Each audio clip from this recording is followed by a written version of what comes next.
महाराष्ट्र विधानसभा चुनाव, जिससे पहले देश भर में मौलानाओं की टोली शहर शहर जा रही है। इस खबर का विश्लेषण करते हैं। लाउड स्पीकर पर गला फाड़कर मुसलमानों को जाग जाओ वाला टेप भी बजाया जा रहा है।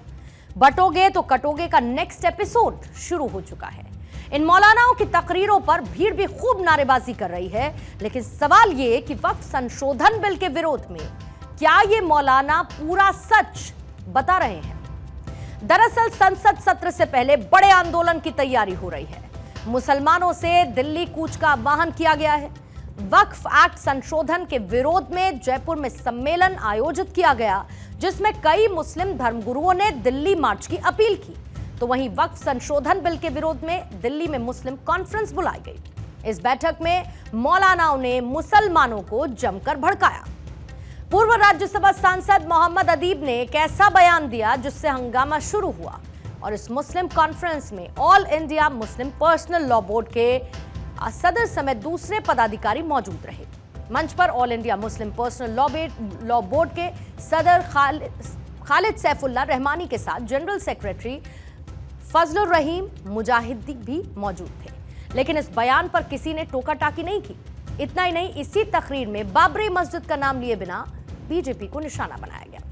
मजलिस थी वक्फ संशोधन बिल के विरोध में, और यहां पर तकरीरें हो रही थी और यह डर दिखाया जा रहा था कि वक्फ बिल से मुसलमानों की जायदादें छिन जाएंगी। इस तकरीर में राज्यसभा के पूर्व सांसद मोहम्मद अदीब ने इतिहास का हवाला दे दिया। मोहम्मद अदीब ने कहा कि यह मुसलमानों का एहसान है कि पाकिस्तान का बॉर्डर लाहौर तक ही रह गया, नहीं तो यह लखनऊ तक होता। अब उनके इस बयान पर हंगामा शुरू हुआ है।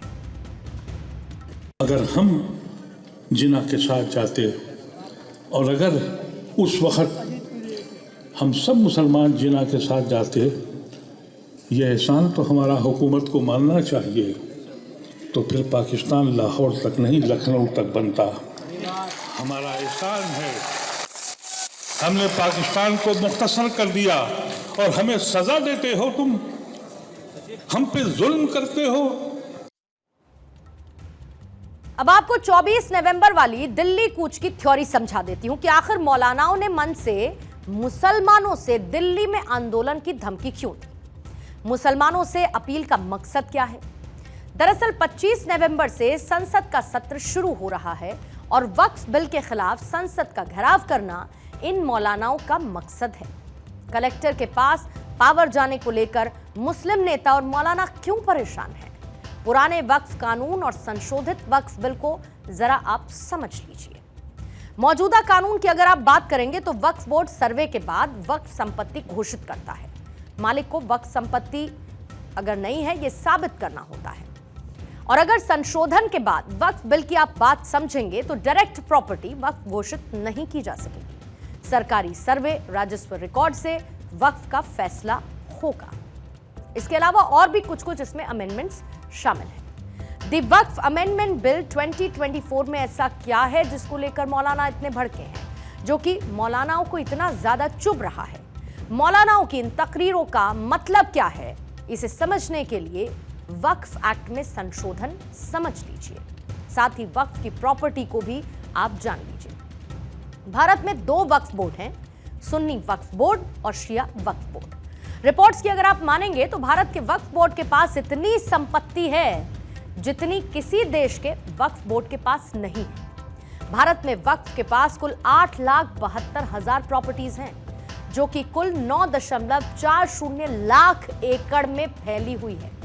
इसकी कीमत 1.2 लाख करोड़ रुपए बताई जाती है। सबसे ज्यादा उत्तर प्रदेश में 1,24,735 प्रॉपर्टी, दूसरे नंबर पर कर्नाटक 33,147 प्रॉपर्टी, तेलंगाना तीसरे नंबर पर 32,158 प्रॉपर्टीज हैं। वक्फ संशोधन बिल को लेकर सबसे ज्यादा विवाद कलेक्टर को मिलने वाली पावर यानी अधिकार को लेकर है, और इसके विरोध में खुले मन से जमकर तकरीरें की जा रही हैं। खुले मन से कांग्रेस नेता ही नहीं बल्कि इस्लामिक धर्मगुरु भी भड़काऊ बयान दे रहे हैं। मौलाना तौकीर रजा खान ने तो यहां तक कह दिया कि किसी के बाप की औकात नहीं है कि हमारी संपत्ति पर कब्जा कर सके। इसके साथ तौकीर रजा ने मुसलमानों से दिल्ली घेराव करने की अपील कर दी है। सीट कहां से लाओगे? 1906 के अंदर हिंदुस्तान में रजिस्ट्री शुरू हुई, 1906 में रजिस्ट्री शुरू हुई और हमारी 90% प्रॉपर्टी 1906 से पहले की बात है। कहां से सीट लाएंगे? वो सब प्राचीन जगहें हैं, जब रजिस्ट्री होती नहीं थी। उन सब के लिए सरकारी राजपत्र जिसे बोलते थे, गजट नोटिफिकेशन किसे बोलते हैं, वो बाई यूजर आता है। जहां मंदिर है वहां मंदिर लिखा हुआ है, जहां कब्रिस्तान है वहां कब्रिस्तान लिखा हुआ है, जहां खानका है वहां खानका लिखा हुआ है, जहां ईदगाह है वहां ईदगाह लिखा हुआ है। ये उसको खत्म करना चाहते हैं, उसको खत्म कर करके ये उनको खुद। मैं आपसे पूछना चाहता हूँ, हुकूमत आपकी इन तमाम काविशों पर तवज्जो बिल्कुल नहीं देगी। अगर आपको अपनी बात मनवानी है तो उसके लिए ये जरूरी है कि तमाम मुसलमान मुत्तहिद होकर एक आवाज में एक साथ आओ और दिल्ली का घेराव करते हैं। औकाफ के हवाले से मैं इतना कहना चाहूंगा कि अल्हम्दुलिल्लाह हम बेदार हैं। किसी के बाप की ताकत नहीं है कि हमारी जायदादों पर कब्जा कर ले।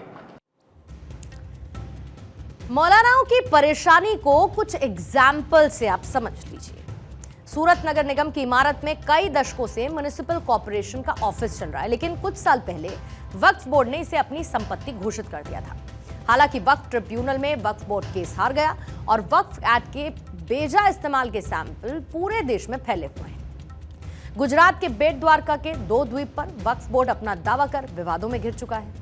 तमिलनाडु के पूरे गांव तिरुचेंदूर को भी वक्फ बोर्ड ने अपनी संपत्ति घोषित कर दिया, जबकि सदियों से इस गांव में हिंदू आबादी रहती आ रही है। लखनऊ में 1862 से 150 साल पुराने मंदिर पर भी वक्फ बोर्ड ने दावा कर दिया है। इसके अलावा कई गांव के गांव ऐसे हैं जहां पर वक्फ बोर्ड ने अपना दावा कर रखा है। यहां पर यह भी समझना जरूरी है कि वक्फ संशोधन बिल 2024 में साफ साफ लिखा है कि जो चीज वक्फ की है उसे बदला नहीं जा सकता। जो संपत्ति अल्लाह के नाम पर दान हो चुकी है उसे सरकार या किसी व्यक्ति के नाम पर ट्रांसफर नहीं किया जा सकता। यानी कि ना कोई मस्जिद छीनी जाएगी, ना ही दरगाह, लेकिन वक्फ बोर्ड की मनमानी पर लगाम जरूर लग जाएगी।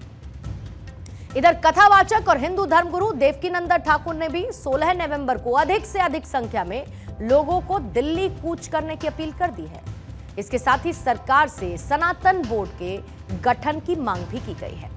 भारत 24 के साथ एक्सक्लूसिव बातचीत में देवकीनंदन ने कहा कि जितनी अधिक संख्या में लोग दिल्ली पहुंचेंगे, सरकार उतनी ही बड़े पैमाने पर हमारी बात सुनेगी और सनातन बोर्ड का निर्माण होगा।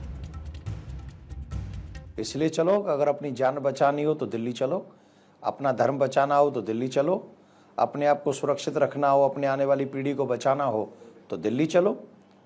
अदरवाइज हम लोग ऐसे ही रहे तो जैसे आज बांग्लादेश में हम लोग सुन रहे हैं कि हिंदुओं को बांग्लादेश छोड़ दो, ये कर दो, और जो बांग्लादेश में अभी हमारे सामने रिसेंटली अभी भी आजकल भी चल रहा है, तो जब हम अभी भी इन सब चीज़ों को देख रहे हैं, हम लोग तो अपनी बात रखने आ रहे हैं। सरकार में हमारे धर्माचार्य जो आ रहे हैं अपने इतिहास के अनुसार हम अपनी बातें रखेंगे।